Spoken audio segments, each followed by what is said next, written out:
Yes, it says live.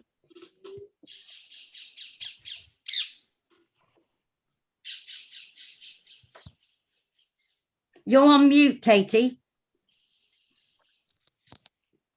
Yeah, thank you. Good evening, everyone, and welcome to this evening's Audit Committee meeting. Before we can move on to the formal agenda items, because the chair has given his apologies, we'll need some nominations for somebody to chair this evening's meeting. So please may I request that. Can I nominate Councillor Yvonne Johnson for chair, please? Well, I will second that. Okay, Thank you. thank you very much. Thank you. So, Councillor Johnson, if you wish to take the chair, thank you. All right, thank you. I think there were apologies for absence. Well, obviously, Councillor Tim Murtagh, who's on paternity leave, and we've also got Councillor Julian Gallant here instead of Councillor Anthony Young. Otherwise, we're all here, aren't we? Yes, we are. Yes, thank you. Yes, that's correct. Right. There are no urgent matters that I know of. Declarations of interest on anybody? Anyone want to declare an interest on anything? Nope. Thank you. Matters to be considered in private. There is the risk register at the back. So should anybody at the end want to ask anything on that, we could go into private at the end. But okay, other than that, the minutes. Now, those of you who were there at the last meeting, which I think is only you, Chantal. Is it a true and correct record? You're on mute, Councillor Manro. Apologies. Yes, they're a true record. Agreed. Yes, you're the only one there, so that's why I'm saying just you. Yeah. Yeah, okay, thank you. And then that brings us on to the first item, Treasury Management outturn, and over to the officer introducing that. Item 6. Okay, it's Bridget. I'm going to be introducing that report. So this is the Treasury Management Outturn report, which basically outlines all the activities for the Treasury Management functions. And for those who are new, the Treasury Management function is where we manage the council's borrowing and investments. So borrowing to fund the capital programme and then investment of surplus funds on the wholesale money market. So during the course of the year, all investments and borrowing activities were carried out within the parameters agreed by full council. Nothing unusual happened during the course of the year. It was quite a challenging year against a challenging economic backdrop, but all investments were returned. We're still operating a risk-averse strategy, fairly risk-averse strategy, but investment rates are really low at the moment. You know, they hit the floor basically. Unless you've got any particular questions, I don't have anything really to home in on. Do any of the panel want to ask a question? There's something I want to ask in a minute, but does anybody else want to ask anything first? Councillor Sabius, off you go. Yeah, thank you very much, Yvonne. It was just really about the fact that we've moved away from investing in councils. I see that we haven't got any investments in councils. Should we have any concerns about that? Obviously, a couple of the councils that we had investment in had S144 notices, and we've discussed that at previous meetings, and we know that we're pretty assured with that because all our investments are short term. But the fact that we have none, should that be an issue that we need to be aware of? Not really an issue at the moment. We're constantly reviewing the position, but it just, as you know, lots of authorities issuing Section 114 notices, and so for this at this moment, with authorities facing challenges from COVID, we've just decided to wait and see, and that's reviewed every month in the meeting we have with the Chief Finance Officer. But the rates that they're offering, unless you're placing very long money, is actually not that great. Cool. So we're not missing out. Cool, that's what I thought. Thank you for confirming that, Bridget. Okay. Thank you. Can I ask then, on 2, which we're noting, it says that there's an investment balance, and then it says 196.5 million was invested with the Debt Management Office. What are we doing with the other 32 million? Bridget. Apologies, I'm on mute. They would have been in money market funds or actually the bank account. So we're just doing other things with that? Yes, yes. Okay, that's fine. Does anybody else want to ask anything? Quick question, if I could, Yvonne. Go on, Julian. Yes, this is just a very quick one for me. Is investment, it's done in-house. Is it are there any external advisors, or is it all done in-house within the council? All the investments are actually done in-house. They're just bog standard, straightforward money market fund accounts. We do have advisors that we go to for more specialist things, and also they provide information on credit worthiness, etc., etc. So yes, we do have advisors. Thank you very much. Okay, any more questions for anybody? No, so if we, on recommendations, we note 1.1, 1.2 and 1.3. Okay, noted. Everyone's Noted. happy with that? Noted. Right, thank you. Agree. And then that brings us on to item 7. So who's doing that, Bridget? Item That's me 7. again. Okay, Bridget, off. Do you want to have a quick Yeah. introduction? Again, this is the first quarter's report, you know, page 38 to 51, outlining the activities for the first quarter. Again, all investments were carried out within the parameters agreed by full council. Nothing special to report, nothing unusual apart from just the box standard investments and borrowing activities. So unless you've got any particular questions. Are there any questions from the panel?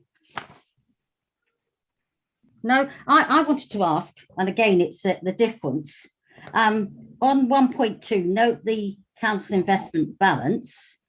There's a difference of 44. So what page? Sorry. On page 2 of the report, the recommendations note treasury management activities. 39. And then 1.2, note the council's investment balance.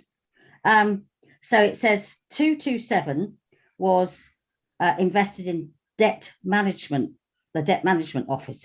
What was done with the other 44? It will be with the Lloyd's Bank. Let me have a look. Oh, yes, I see that. So operating, that's the pension fund. But I was wondering, does that include the pension fund, or is that? No, the pension fund monies are invested separately. Yes.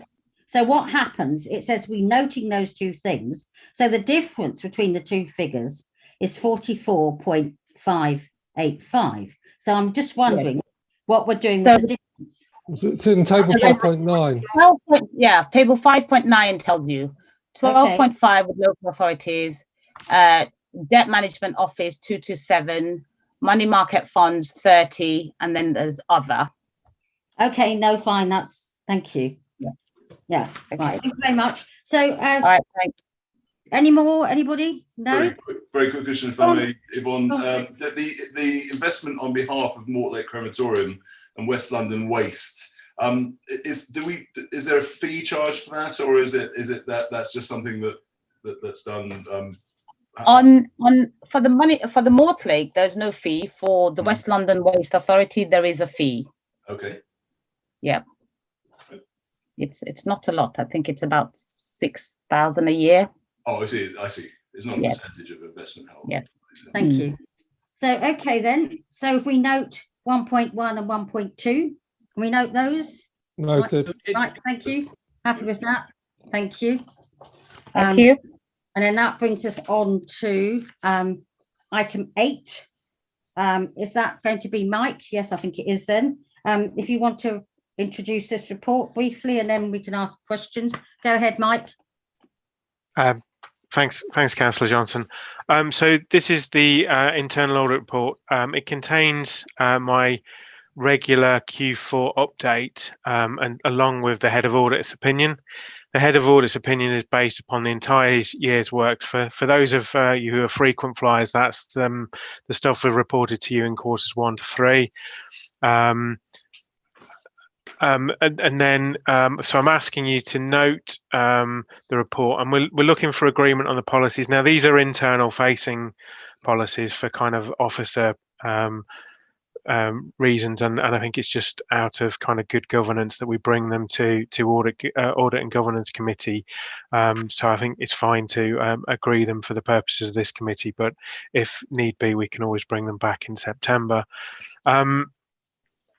Just to go through a few highlights, members should note that the head of audit's opinion is limited. This is down from reasonable last year.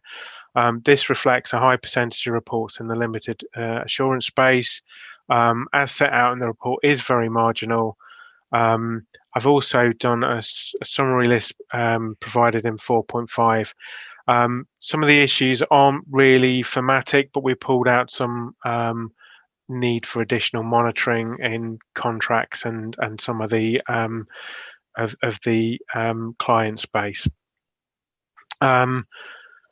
Also to note, I've taken a longer term view on the key financial systems. We moved to a 3-year cycle of all these financial systems, and there's some analysis in table 2 paragraph 7, as well as the additional work we've done in what has been an unusual year. So hopefully that gives you a context, and all in the during a global pandemic and additional advisory work. Moving down to the Q4 table at 5.4, there's a list of projects. Pleased to report that in spite of the difficult and challenging year, we've completed all the planned work. 9 reports were completed, with 5 giving a limited assurance in Q4, and I've provided the key risks highlighted in para 5.5. Follow-ups are reported in section 6 on page 65. There's a good progress overall. Some bits where we've just got to get them over the line. Finally, moving to fraud. As members who've been with us through the year will recall, reactive fraud has been quite difficult. We can't go door knocking and doing some of the interviews under caution that we would normally do. We still managed to achieve notional savings and actual savings of up to 400k. On top of that, we've been working very closely to do some proactive work on grants, which helped to prevent 14 million going to those who were not eligible, and thus protecting money for those with a genuine need. And then just a few updates, including the National Fraud Initiative work, where we've managed to stop and cancel around 30k's worth of fraud.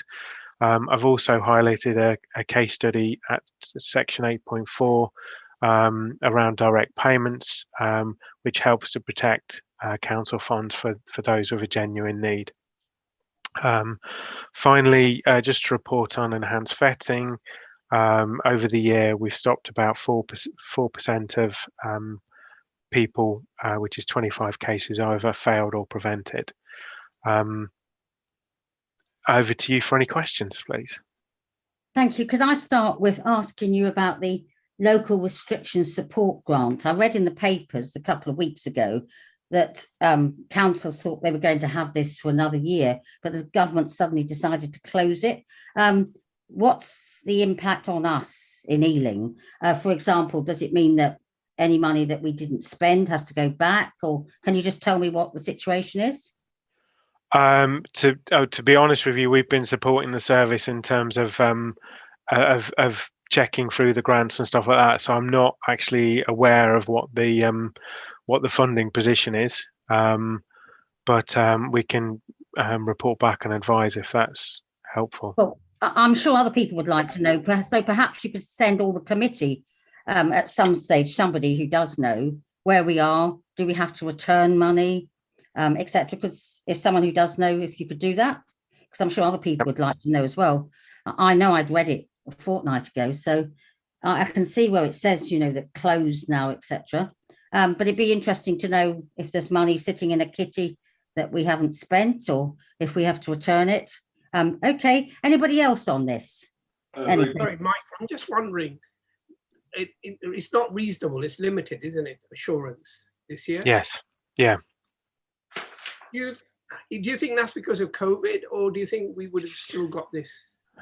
So I think there's a number of factors as I've tried to set out. I mean, I think we're trying to focus planning. We moved to an ever more efficient program of work, and we're trying to focus on the areas that add most value to the council and key risks to a degree. So it's hard to You've frozen. You know, so there's the element. Obviously, the global pandemic one we've moved to. Sorry, can you hear me now? Yes. You keep cutting out, but keep going. Can you hear me? Okay. Yeah. So there's obviously the global pandemic, and there's an almost overnight shift to remote working, which kind of changes some of the ways that things operate. I think on top of that, we've got to look at some of the advisory work we've done, where systems have been set up and processes are there. So I think, you know, it was a very, very marginal decision, but I just felt there was too many reports landing in the limited space to not raise it as an overall a limited assurance level. Okay, thank you. Thank you. Go on, Julian. Thank you very much, Yvonne. Feel free to answer in general terms. It's just that you say £14 million from going to ineligible parties. Is that because of fraudulent applications or just mistaken or wrong applications? So it will, in all honesty, be a mixture. Obviously, we've used some of the fraud staff to look at that, so there will be some of those fraudulent applications. I think you can read in the press that there was those, and we felt we would build in that process to try and prevent some of that. Obviously, there's just somewhere people just aren't eligible, didn't meet the scheme's criteria. And things like that. So I wouldn't say it's all 14 million was necessarily fraudulent, but there is a spectrum of cases across that. Could we know for maybe next meeting how many of those were individuals and how many were businesses? For the next meeting, unless you know it already. I don't think we'd be able to. I don't know if we'd have that level of information, to be honest. Well, I thought you would have done, because if they're applying for a grant, they're either applying in their own right or applying as a business. Well, most of these were business support grants, so it would normally be businesses. So okay, no, So that's there might fine be then. there might be sole traders and things like Okay, that. Sorry, that's yeah. Yeah, not to worry then. I saw somebody else had the hand up. Tommy, go ahead. Thank you. Thanks, Mike, for the report. If I could just pick up on the limited assurance point as well. You do explain there, you've tried to focus in on, well, you've got good engagement from management, so you focused in on the higher risk areas, which is possibly why we found more limited assurance bit. So are we almost penalising in terms of the judgment for that greater engagement? And I wondered if I may sort of propose, is this rounded, can we get to a more rounded judgment rather than a simple numbers game of there's enough in the limited assurance? I wondered if there was a way of scoring how good management are at dealing with actions, because that doesn't come through here, and how responsive they are and how engaged they are and so on. I mean, I try in the past we've looked at this. I think that just the total value of 45% at limited, I think on its own, it's just too many, even with the other. You've frozen again. We can't hear you. Factors considered, but I'm going to. I've Put your switched camera off my off, video. yeah. Does that help? I think that Yep. might be Yes, better, Mike. Keep the that's video better. off. Yeah. So I've switched off my video. Hopefully you can hear me now. Yep. Sorry. So I don't know where I'd got to. Basically, I considered all of the factors. I considered the advisory piece. I actually, as I've said on the financials, went across the 3-year spectrum, I think, to try and look at that as what I see as one of the key areas of that opinion, to look at the 3-year piece. So this is something I took very, very seriously and considered all of those factors that Tommy suggested. And I still feel that it needed to be a limited opinion. As I reflect, it's not that necessarily every system will have gone wrong over the space of the financial year. It is those that we looked at, and ultimately I've got to base that upon that work. Whether that sort of changes over the next year, through that work, it's possible, and obviously I think we just need to monitor that position closely. I think we just need to make sure we don't inadvertently discourage management from being very open with you and getting the good engagement that you've had. And Yeah, almost, you know, signposting areas that they've got comfort on. We do want them to encourage. Actually, we're a bit nervous about this area. Can you help? Yeah, no, I totally agree on that, and I think, you know, working across the two councils, we've had those challenges, and in the past, and we've managed it reasonably well. So I agree, but I just felt that the opinion needed to be limited this year. No, I think I'd agree with you, because it's worrying if we're not getting the real picture. The thought that people things need to be done, and I think it's important, if we look at that 5.5 of where work needs to be done, it's important. The whole point of this is to improve. It's not to catch people out, it's to help the areas that we've got concerns about. So I think I would be happy with what you've done, because I'd rather we had a realistic picture rather than one that's perhaps a bit too rosy. Go on, Mick. Yeah, thanks, Yvonne. I just wanted to, I agree with everything that's been discussed in the point, and definitely agree with the limited assurance. I'm just wondering whether or not we need to see some more concrete actions within this report, highlighting what might necessarily be done, so that we've got some markers to say what the message is going to the service in the areas for improvement. So, for example, you know, what measures we can do to move the council-owned companies from reasonable to substantial.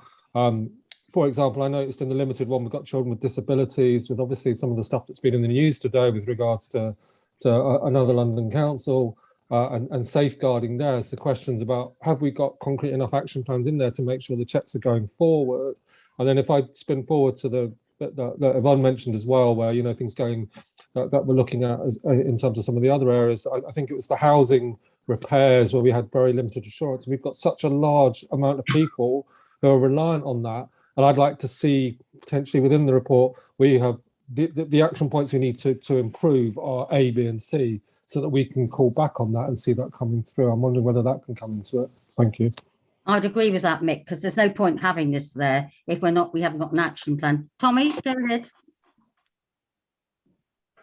If I may, just on the themes on 4.6, Mike, quite a few of the limited audits were kind of IT related. And I think when we look at the scope, they're not all the same sort of security. Some of it's probably more data quality than it is an access and so on as well. I just wondered whether you thought there was a bit more of a theme. I know you've not necessarily written it there, but if there is something joining those IT audits together.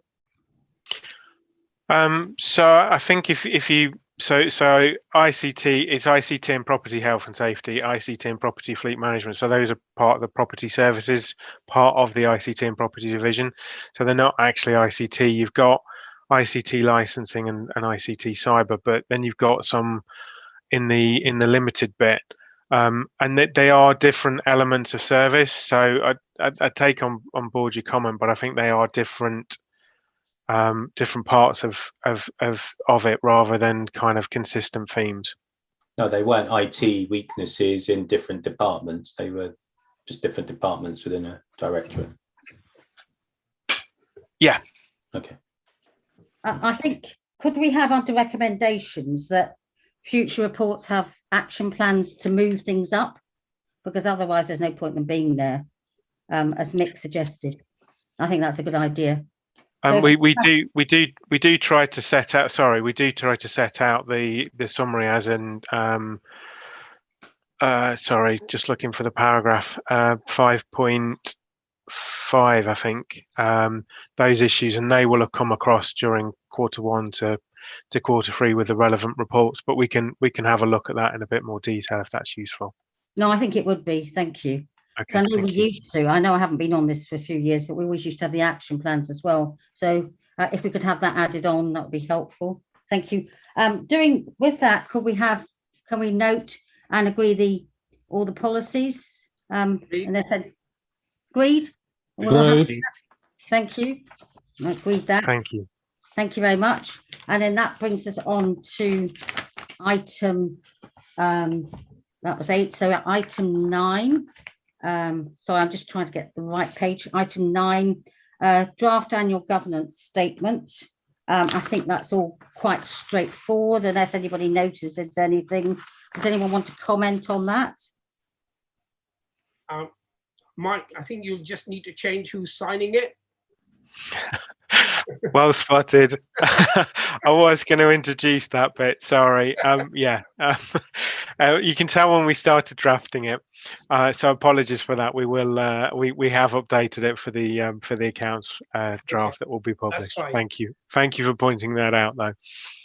Thank you. Are there any questions on that statement at all?